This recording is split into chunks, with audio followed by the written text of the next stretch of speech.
Hey,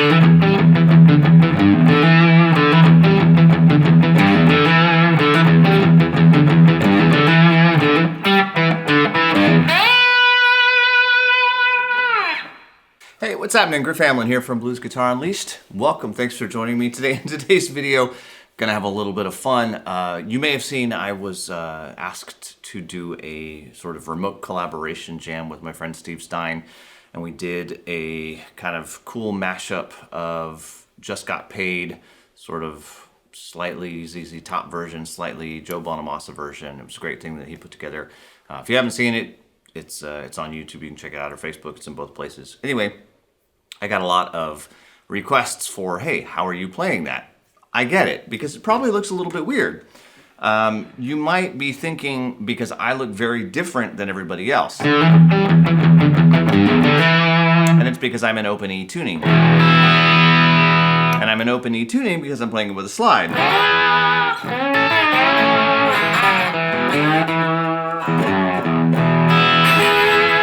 So, this is open E tuning. They played the song in E. I have seen Billy Gibbons play it both in standard tuning on some recordings, and I've seen him play it in open tuning on others. I think more often than not, I see it in open tuning.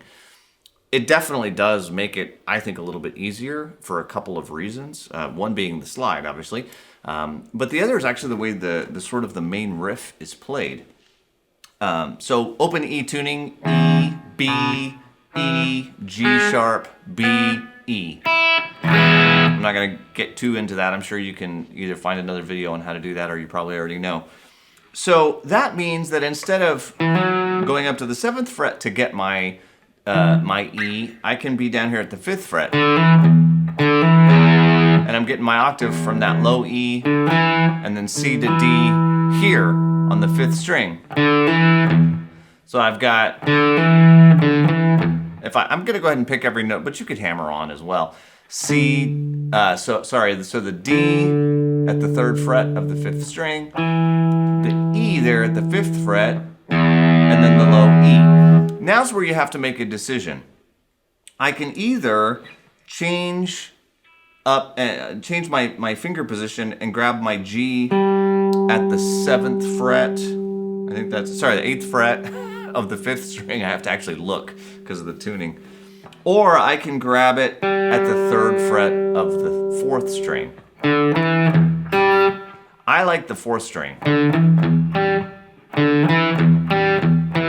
So you can hear I'm doing D, E, low E, G, low E, back to the upper E again, then the low E again. D, low E again, high E again. So there's a lot of these.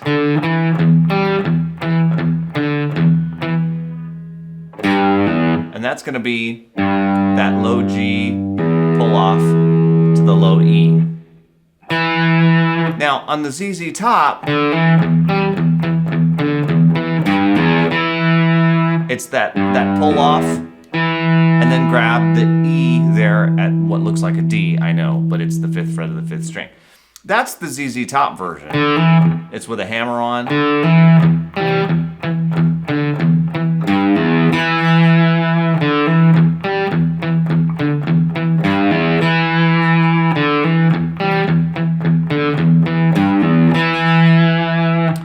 Steve played it a little bit differently, and I needed to match. And I'm not sure, maybe this is more, I'll say, the Joe Bonamassa style.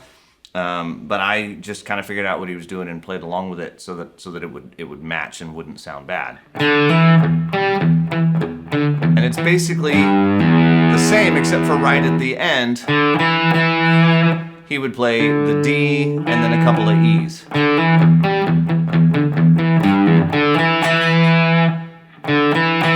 So it's slightly different right at the ending.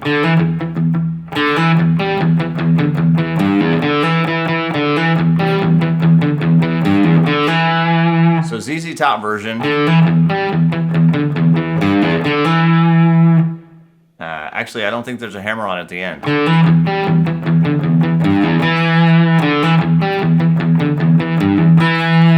Steve Stine's version.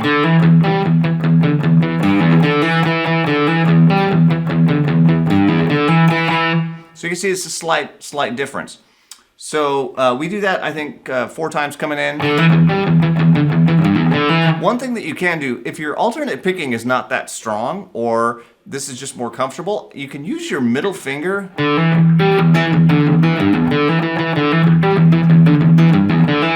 Now, right hand palm muting is essential, but you'll notice so I'm bouncing back and forth between my pick and my middle finger. It's very hard to describe this other than, hopefully you can see it.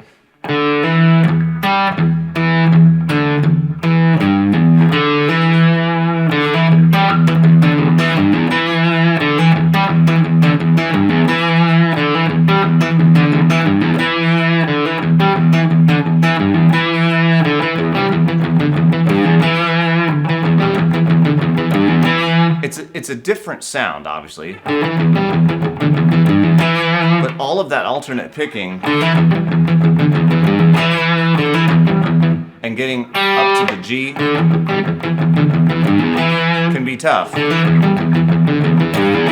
you may want to do it there. There's a lot of different ways you can skin that cat. And this is one of those things where, you might have heard me say that everybody has their guitar DNA. One of those ways is probably going to be the easiest way for you to play it. I would say figure out which one is the easiest way to play it and go with it. Don't try to do it the way I do it just because I did it that way. Or don't try to do it the way anybody does it just because they do it that way. Do it the way that you're least likely to make mistakes. I think that's a key. So we do that riff.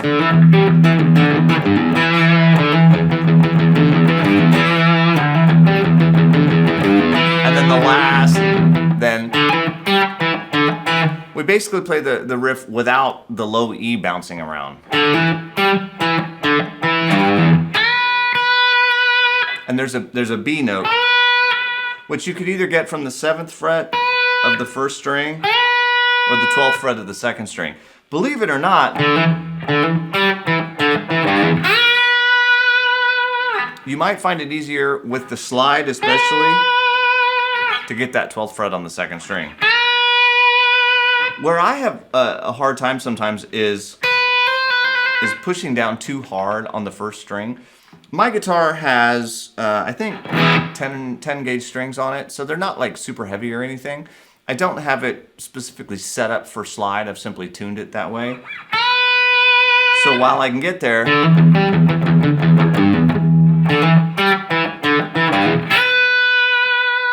it's not as smooth as I like. I'm more likely to get it to that B string and not make a mistake. And I'll be the first to admit, I'm not the world's greatest slide player by any stretch. In fact, I often say I'm the world's 3rd worst slide player. So bear in mind that a lot of the things I'm going to do are simply because that's what I'm liable to hit more often than not.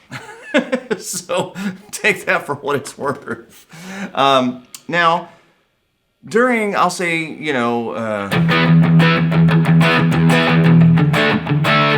they're basically doing a kind of a D power chord,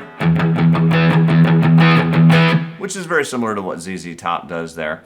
And then it's a C power chord, which I was going up and doing a C at the 10th fret, kind of hitting the 2nd, 3rd, and 4th and 5th strings, and then a G.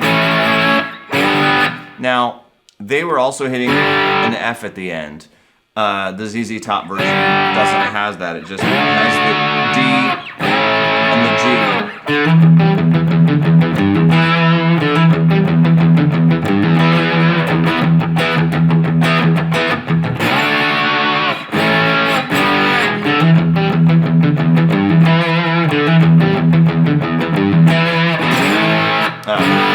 So the next thing is, in my case, it's a G, right? G. Sorry, that was A. Again, I'm messing up because of the retuning. So hopefully you can see what I'm doing. We have a G to an A, and I'm just kind of playing them as power chords. Because of the tuning, one finger will do a power chord, or in this case, a slide.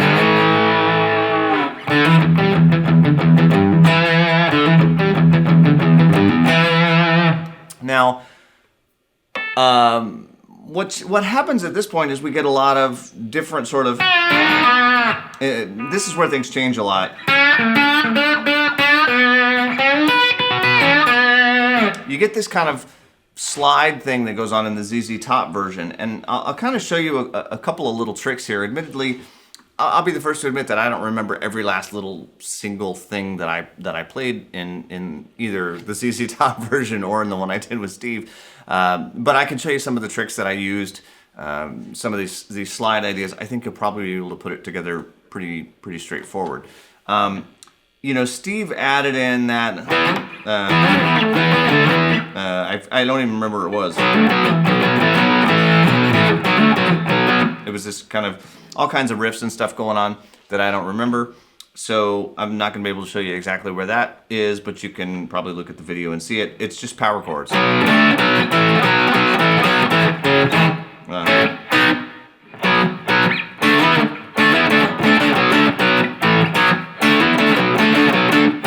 There's a lot of that kind of stuff.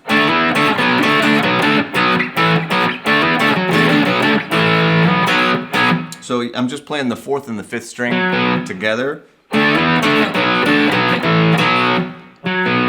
if you take those notes, right, that's a B, or, yeah, B, power chord, yeah. It's like playing a pentatonic scale kind of thing right there.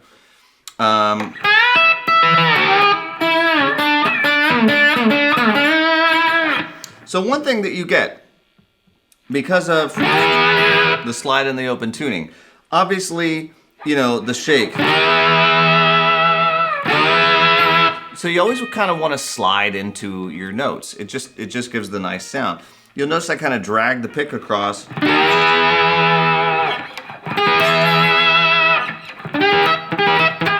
Even with my right hand, I might.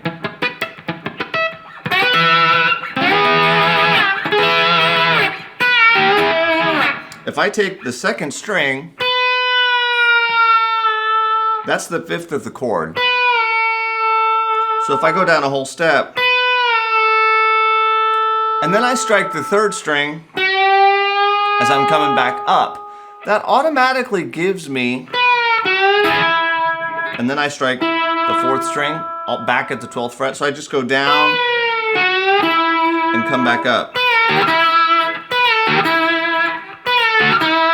Now watch my right hand carefully, because you're going to notice that I've got to mute. If I don't mute, everything is still ringing out. Now that is a sound, and that is an option. But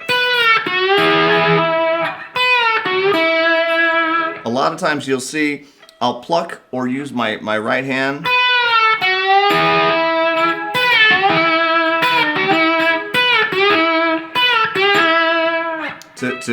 that's to separate the notes.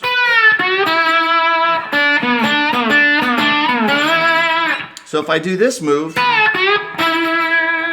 then what I can do is from here, I go down a whole step. So I'm at the 10th fret of the 4th string, and I'm going back and forth between that and the 12th fret on the 5th string. That gives me this. Notice that on my right hand, I'm going back and forth between my middle finger and my pick. And that's how I get that sort of separation in the sound.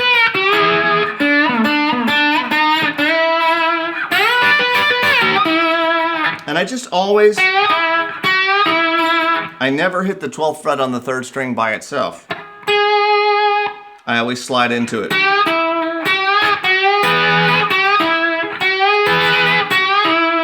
And that's because that's the 3rd of the chord, right? And you've probably heard me talk about bluesifying the 3rd. This is a perfect example. I do it when I play slide.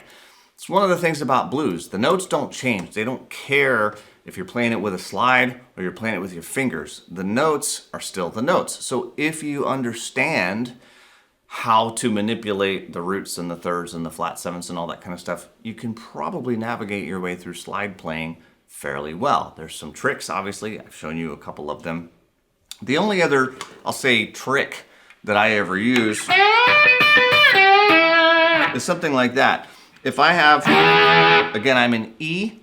If I take that second and third string, those are the third and the fifth of the chord. If I move them up 3 frets, I get the fifth and the flat seventh. Okay?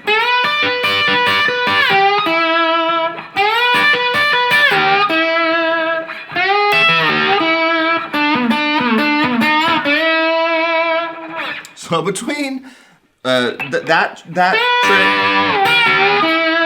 and that trick kind of goes with, which goes with,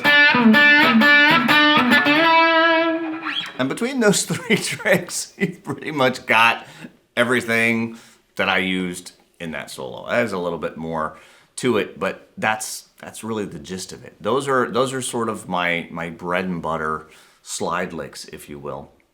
Past that, I have to start thinking, and I have to start approaching things a lot more melodically and sort of paying attention to what's going on. Those are, I'll say, my go-to licks that I've got, and I can just play, and I can usually merge those together into some sort of a solo that starts to sound cool. If I have to go more than 12 or 16 bars, I got to start doing some more stuff. It's gonna get old. But hopefully you can get a lot of mileage out of those 3 little ideas just the same way that I do. In case you're interested, I do have a course where I get into this considerably more in depth called 5 Easy Slide Solos, where I do go through some stuff in Open G, Open D, Open E, going through a lot of these different kinds of licks. And those obviously are a lot more in depth. I actually used some real playing in there, not just some of my go-to tricks, if you will. So anyway, hopefully this kind of helps unravel some of the mysteries. Again, if you haven't checked out that YouTube video, just do a search for probably Steve Stine or Griff Hamlin Just Got Paid, and it should pop up. It's on Steve's channel, either his channel or the Guitar Zoom channel, I'm not sure which. Anyway, check it out, hope you dig it, and hope you enjoyed this, and it gives you some ideas of some things to play with. All right, I'm Griff Hamlin from Blues Guitar Unleashed, and I will talk to you soon. Bye-bye.